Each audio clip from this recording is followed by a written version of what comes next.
nobody cared about your passion. Are you very passionate about building your own product or service company moving forward? You have been spending hours, months, years period of time, and you will be always struggling in terms of selling great product. And if you're in this situation right now and you're not being able to generate revenue for your business right now, you're probably because of these 4 reasons. And I'm going to tell you right now in this video, see if you can fix it, or if you don't have it started yet, don't start until you really go through 4 of them.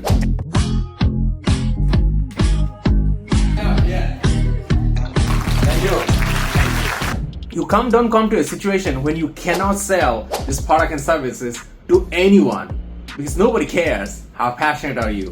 Everybody cares about one thing: what problem can you solve for them from the activity you are doing right now. So now I'm going to tell you this 4 factor. Let's see how many of them you are doing it right. Probably you are doing 1 and 2 and not doing the 3 and 4, and that's what keeping you not getting successful with your product, or if you're not started yet, it's gonna make you fail. So now, what are those things? Let's get started.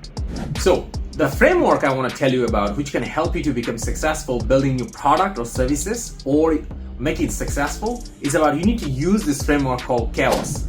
So chaos starts with C. C stands for concept. So whenever you want to do any product or service business, the first thing is about you need to build a really compelling and exciting concept into it. So concept is the very starting point how successful your dream or passion or the entrepreneurship journey is going to become successful or not. So now, goal is about, let's forget about everything else, and in the beginning focusing building a great concept. If you don't have a great concept, keep working on it or don't get started, because if you start just create an average concept and move to the next step, very soon you need to come back to the concept again, because you will not be successful in another step because of not having great concept.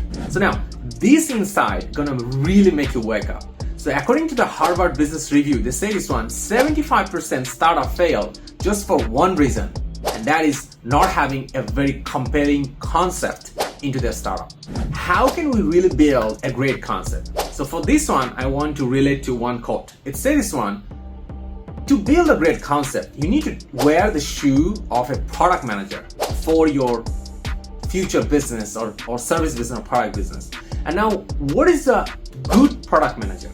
To be a good product manager, you need to have a brain of an engineer and have a heart of an artist. And that's the 2 things you need to put it together, and then you can build a great concept.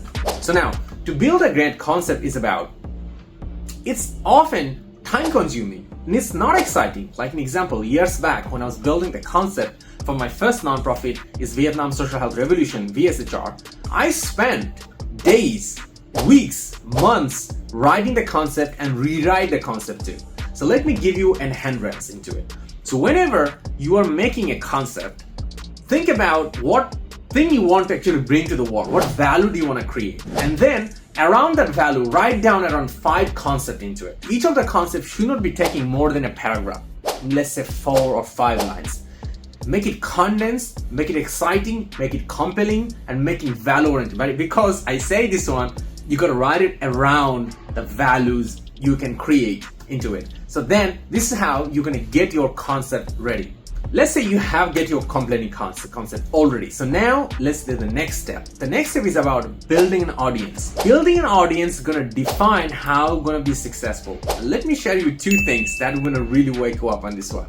I have talked to multiple startup founders who have been absolutely failed.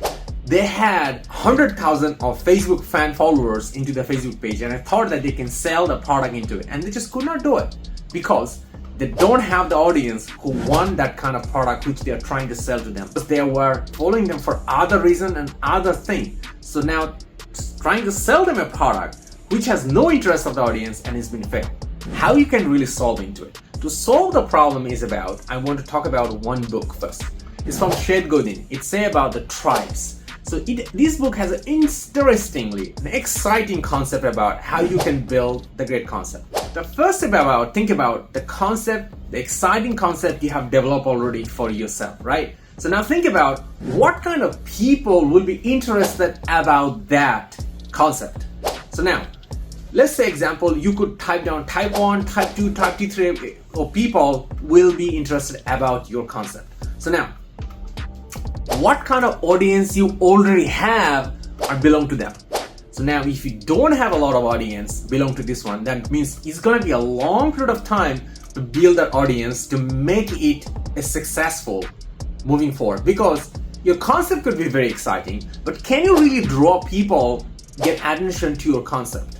So like example, if you have a B2B, you probably don't need 100,000 of people to follow that concept or become audience of your concept. But if you are in a B2C product, you actually need a long and a large amount of people become audience for your concept into it.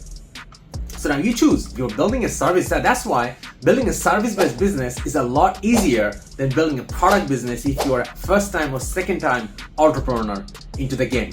So now let's go back into more thing about this audience thing. So one of the fundamental thing I always care about when I build all this in my life as an entrepreneurship, my passion thing is about, I always care about what kind of audience do I really have, and can I really have them to solve this one. So I always relate back is about when I'm building the concept that what kind of audience do I really have and what kind of audience I can actually create for that audience. Like an example, when I was building VSHR Pro Academy, my key audience is about HR, and HR are the key audience and business leaders are the main audience too. So me as my career, I've been working on those HR professionals, business leaders too. So they could be much easier for me to become the audience of VSHR Pro Academy, and that really helped me into it. So from your case is about, you need to identify what audience you already have. If you have no audience, think first, what audience can you really attract in a shortest period of time? Because you don't want to spend 10 years drawing in attentions of your audience, because you need probably shortened period of time. 6 months or 1 year or 2 year period of time is you can maximum spend to build the audience. But do not start the step number 3 until you have a decent amount of audience. Let's say example, if you're on a B2B service company, at least you need a couple of hundred audience. If you are in a B2C business, then at least you need around 1,000 audience who are maybe not your raving fan, but at least know you and trust your ability. This is going to be very important. So on this aspect is about, there's a one quote really marked my mind. It's coming from Jeff Bezos. He said this one, your brand is something people talk about you when you're not in the room. That's actually the true thing. So your goal is about, if you're talking about fan, follower, and audience, think about what those people are going to talk about you when you're not in the room. And that's define your brand. And that's what will help you to build an audience and sustain your audience, because you want the audience to talk about themselves when you are not in front of them, and that's how you have a really compound effect to build a great levels of audience for moving forward.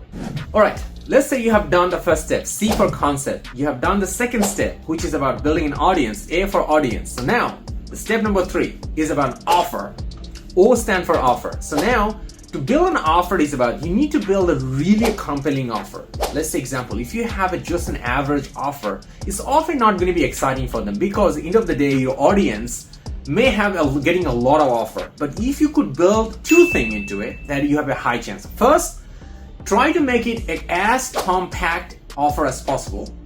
Try to package this on all the different experience and expertise and stories you have with all the offer, and combine all of them, and then go and try to pitch to some of the people. Here's the point, you're not selling the product. Just go down to them, to your audience, pick up 5 to 7 MVP audience and tell them, and then ask them what they think about your offer. Listen to their feedback into it. It's about just listening phase to come back and improve the offer into it. You probably don't have a lot of skill set about building a great offer, but this feedback can be a great consulting for you and also be a great support for you to improve an offer. And that's what's something really needing for you to build a great offer. So one insight will inspire you on this one. According to the Marketing Sherpa, it says this one, when a salesperson or a startup has a clear and good offer, they can win almost 3 times faster. That means 285% chance they can win customer. So that is the thing. You don't want to go in front of your customer without having a compelling offer. The goal is about, in this step number 3, you build a great level of offer so you can and have a much better advantage for yourself. Your offer become your advantage when you start your startup. Until now, you have not started a startup yet. You are building an offer. That's the thing I want to tell you.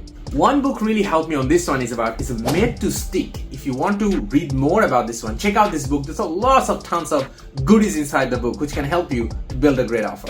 So one quote really inspired me is coming from Seth Godin. It says this one, don't find customer for your product. Find product for your customer. What does it really mean? It means focus on the audience you have. Don't try to invent something and try to find out who's going to solve the problem. Maybe it worked for a company like Apple, it worked. But you are not Apple. You're not Steve Jobs. Don't overestimate of yourself. If you think that you're going to be next Steve Jobs, probably it's going to be great. But all the odds, all the examples will be against of you. So now, you want to go and take the advantage of the odds, or you want to use the odds against of you? Your choice. For me, I always like to use the odds on my favor, and because it helped me to propel forward. So now, let's talk about, you have done the first thing, concept, you have built the audience, you build a great offer. The next step is about S, the chaos, the S for sales. So sales should be a significantly easy activity. Let's say example, you never sold anything. I never worked on my entire life ever on sales. But now, if you build a great concept, you build the audience and you build a compelling offer, the sales should be a very straightforward activity. What does it really mean? Sales is all about leads. Basically, you talk to your audience, listen to their problem, and you tell them about the offer you have, and then you sign off a contract, or you transact the value and you collect the cash. It should be a very regular activity for you to moving forward, and that's something really important into it. And that's why often there's a lot of fancy word called product market fit. But actually, product market fit is all starting from one thing. The very first step is called concept, and audience, and your offer. And then you are always in a place, a product market fit. Because if you are right now, finding is really hard, nobody wants to buy your product. Let's say example, you're trying to sell a $5 product and nobody wants to buy it. It's because you don't have a compelling concept. Go back to the concept and fix the concept, then build the audience, and then come into it.